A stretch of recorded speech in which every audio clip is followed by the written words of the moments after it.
superó los 14.000 millones de euros. Un compromiso que supera ampliamente lo que invierten países como Alemania, Reino Unido o Estados Unidos. Compromisos de inversión de los que hablaba José Blanco esta mañana, Pepe Blanco, junto al señor Taguas, con el que creo que han tenido un enfrentamiento, a ver si podemos rescatar esas declaraciones de Taguas. Esto decía el presidente de SEOPAN. Pensaba que el ministro iba a estar aquí, no iba a quitar el gráfico.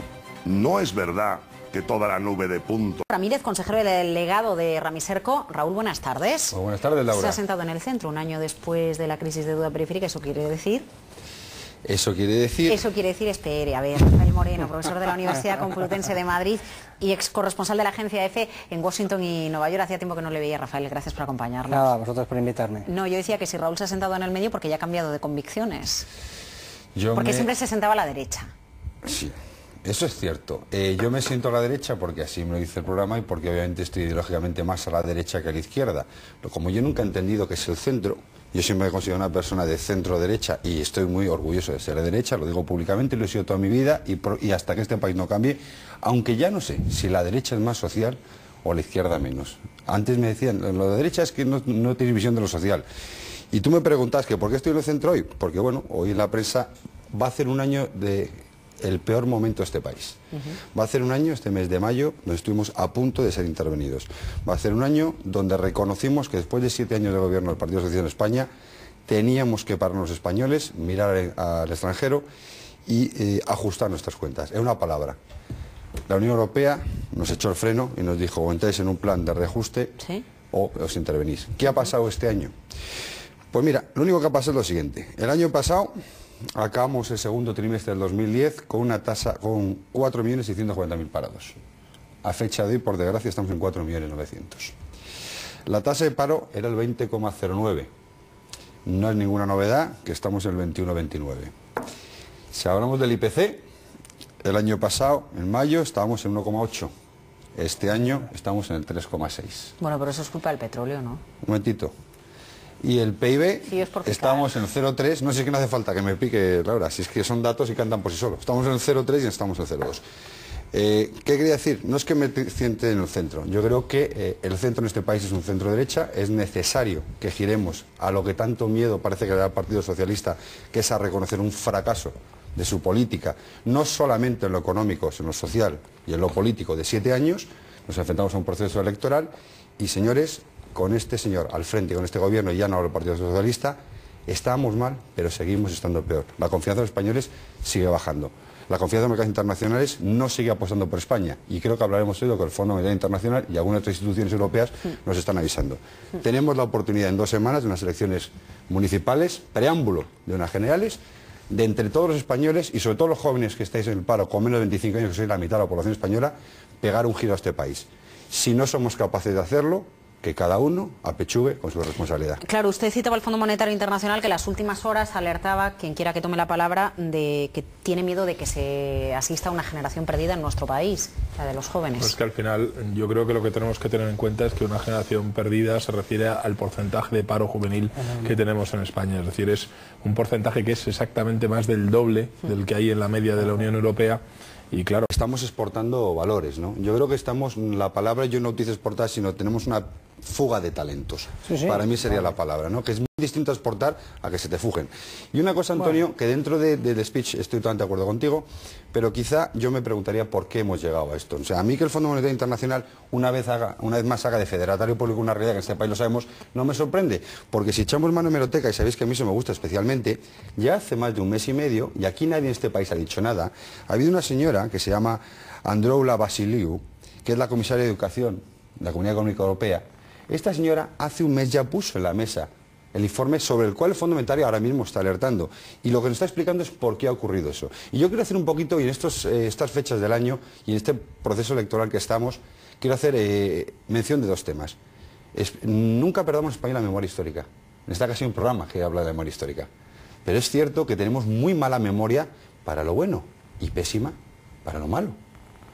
Pero es que de lo malo se aprende. Y vamos a decir, este problema que tenemos con la juventud, en este informe se dice que se debe a 2 motivos. Esta tasa de paro, ¿por qué en España sí y el resto de Europa no, si también tiene una crisis? Pues hay una parte que es el fracaso escolar. del cual es muy responsable el Partido Socialista. ¿Quién hizo la LOCSE? ¿No es algún ministro que fue hoy candidato a presidente futurible, presidente de gobierno, que inició el proceso de la LOCSE? A mí sí, tiene nombre y apellidos. ¿Quién fue la persona que ha generado la generación de los ninis y le está dando un valor? ¿Quién ha sido el gobierno que en este país ha trabajado en contra de la competitividad, la mejora individual del sujeto y ha favorecido una generación, como tú decías, Antonio, basada en la meritocracia mínima? ¿Quién se ha cargado la competitividad en las escuelas? ¿Quién se ha cargado en las universidades? Y tú sabes de esto mucho, Rafa. Sí, sí. Pues obviamente la gente que hoy está echándose las manos a la cabeza. La responsabilidad de lo que está pasando en España no es de la crisis, señor mío, es del gobierno español. Somos responsables todos y cada uno de haber generado esto. Entonces lo que no puedo aceptar ni poder entender en la vida es que ahora mismo recurramos al extranjero para resolver un problema que es de gestión propiamente interna. Y no lo tienen nuestros competidores europeos ni nuestros socios aliados. Fuga de talento, que volverá o que no volverá. Creo que esto me da pie para abordar un asunto que en mi opinión es uno de los más interesantes que se han planteado en las últimas horas, y dicho sea de paso que el equipo de cierre de mercados mantiene por supuestísimo toda esta casa su solidaridad con Murcia, con Lorca, con lo que está sucediendo. Nuestro cometido es informar en el ámbito económico y por eso no estamos entrando en el debate de cómo se debe solucionar el problema que ahora está desarrollándose en Murcia, además con todas las declaraciones políticas en plena campaña que se han producido. Así que, bueno, solidaridad. El mensaje, yo creo que todos ustedes comparten ese mensaje, pero nos vamos al ámbito económico, que es el que toca. Qué importante es en lo económico el control o no control de las fronteras, porque precisamente en el germen de la Unión Europea, además de la Europa del acero la libre circulación de personas y las materias primas, claro, la circulación libre de personas es un punto clave y un pilar para la creación de la Unión. Yo creo que lo importante es hacer un elemento, o sea, hacerlo de manera reflexiva, o sea, es decir, plantearse realmente que no puede haber un descontrol absoluto en el tema de inmigración, porque ningún país y ningún grupo de países lo puede soportar, que con respecto a las crisis o los desajustes, los desequilibrios económicos entre Europa y sobre todo África aumenten, habrá más llegada de inmigrantes y que tendremos que poner controles. Yo lo que creo que eso no puede ser un elemento impulsivo, que de pronto un país rompa toda una política que hay de consenso y empiecen a tomar medidas uno por otros, pero sí que hay que plantearlo de una manera seria, poner al menos ciertas condiciones, ciertas estructuras para que bueno, los que vengan sean porque puedan venir, puedan trabajar y no simplemente porque, bueno, pues que huyan de cualquier parte, ¿no? Entendiendo que tiene que haber una solidaridad primero entre los europeos y también entre los demás. Pero hablar de políticas migratorias, realmente. Claro, ¿no? Políticas migratorias. Desde Dinamarca, hoy en su llegada al encuentro de ministros de Interior de la Unión Europea, se ha dicho, el ministro de Integración de Dinamarca ha dicho, bueno, esto a lo mejor a la larga el tiempo me da la razón y podemos asegurar que lo de limitar el paso fronterizo en Dinamarca es mucho ruido y pocas nueces. Lean ustedes lo que nosotros proponemos y tampoco va a ser para tanto. Ellos se defienden, claro. Bueno, lo que pasa es que también es curioso que un país relativamente pequeño que no tiene el problema, porque el problema no lo tiene realmente Dinamarca, el problema lo tenemos nosotros, lo tiene Francia, lo tiene Alemania, claro, es decir, que de pronto diga que él va a cerrar sus fronteras, como si fuera posible además, es decir, no es posible. Yo creo que es una llamada de atención. Y hay otros países mucho más interesados en poner límites a ese tema, y yo creo que es un tema que hay que poner en la mesa y hay que debatirlo y hay que buscar la manera de que entren los que puedan entrar, los que tengan contrato de trabajos, los que realmente se puedan asimilar. Pero es cierto, Rafa, que Francia e Italia ya están sumándose a esta corriente, porque ellos sí son países receptores, claro, y países con un problema migratorio, sobre todo con estas corrientes de movimientos políticos en el norte de África, de cierto proteccionismo. Como nosotros. Por supuesto. Por eso digo, yo creo que hay que plantear ese punto desde la solidaridad, pero desde el impacto real que tiene sobre nuestras economías.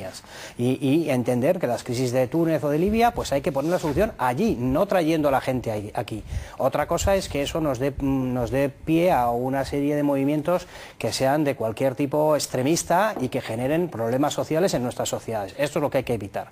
Pero sí que es verdad que hay que ponerlo sobre la mesa, no con amenazas, sino con una realidad real. Y recuerdo que Rajoy, si os acordáis, en la última campaña electoral habló de una especie de contrato, de una regularización, de una asimilación y una regulación de derechos y obligaciones. ¿Y recuerda que le llamaron la oposición? Sí. Pero es que se ha convertido efectivamente en algo ideológico, ¿no, Antonio? Quien quiere controlar fronteras es de derechas, quien no las quiere controlar es de izquierdas. Pero ¿qué problema, Laura, hay con ser de derecha en este país? Es que parece ninguno. Que cuando a una persona le dicen que es de derechas es un proscrito social. Es que yo no sé qué vergüenza tenemos los derechas en reconocer que lo somos. Tú coges a un señor del PSOE Y le preguntas si de izquierda y te dice, pues sí, estoy muy orgulloso. Y yo le, tus, como decimos los castizos, ¿no? Yo no entiendo los maricomplejines que somos la gente de derecha de este país. Eres de derecha, sí, ¿y qué pasa?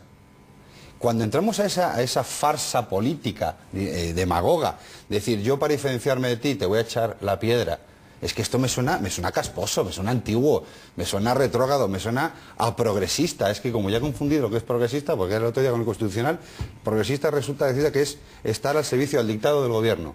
Pues entonces, coño, yo debo ser un reaccionario porque me gusta aplicar la legislación vigente, me gusta respetar las normas, me gusta el juego democrático, respeto valores y respeto el entorno democrático. Pues sí, soy de derecha, oiga, eso no es ninguna vergüenza, Laura. El problema que tiene Europa ahora mismo es que en una década del 2000 al 2010, con unos crecimientos importantes que ha habido en la totalidad de los países que conforman la Unión Europea, se ha producido un incremento notable de lo que es lo que son los inmigrantes de cada uno de los países, ¿no?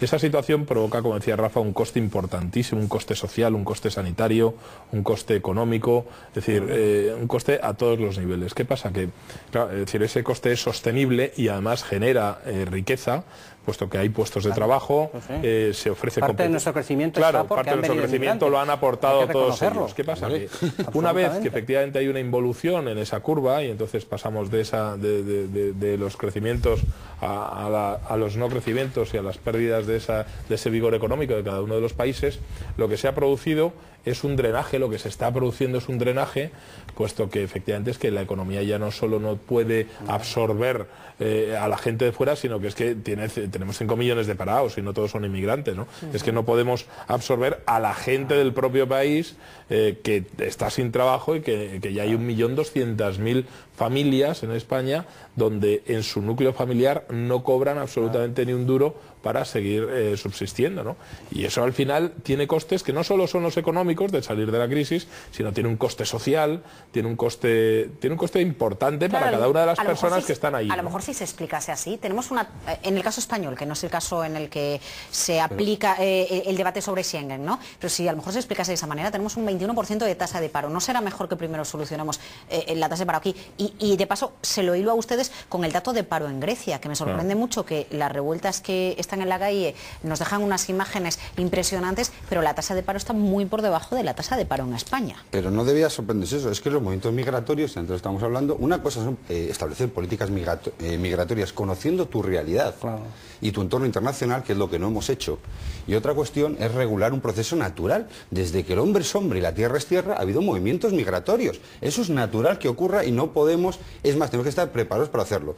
Lo que estamos intentando mezclar, que es el agua y el aceite, es decir, oye, si tú tienes una política migratoria clara y regulada, tú tienes una capacidad de absorción determinada y adaptas las estructuras de tu país para esa capacidad de absorción. Ten en cuenta que el inmigrante, obviamente, es el primero que viene a un país a trabajar, normalmente, y en cuanto no encuentra trabajo es el primero que se va.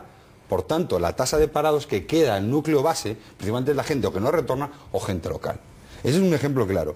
Y a colación de lo que me estás contando tú, a mí había una cosa que me ha sorprendido enormemente, ¿no? Pues estamos hablando de una noticia que me gustaría comentar con vosotros, que estábamos hablando, bueno, oye, esto va bien, va mal, rescatan Portugal, sí o no, España, Grecia, ¿cómo refinancian la deuda? ¿Qué pasa si la refinanciamos o no? Pero a mí me ha sorprendido hoy los datos del Reino Unido. Me han dejado helados, porque sería la gota que colma el vaso y la gota que se cargaría la Unión Europea. Y sobre todo el efecto que tendría que también casque o tengamos que acudir, como se saca hoy en prensa, a rescatar al Reino Unido, sería insoportable. A mí un dato me ha dejado helado. Ahora estamos diciendo que el Reino Unido es el tercer país con mayor déficit de la Unión Europea. Sí. Tiene un 10,4. Grecia, un 10,5. Y estamos hablando de refinanciar ya su deuda, en el caso de Grecia. La deuda nacional alcanza el 80% del PIB en el Reino Unido. Para la Unión Europea sería inasumible acudir a un tipo de rescate. Curiosamente. Entonces, sí, pero estos son los problemas de fondo realmente. Sí, un país que ha nacionalizado entidades financieras. No absolutamente. Ha respetado su propia moneda y ha seguido su propia política. Y con una inflación que supera el 4%.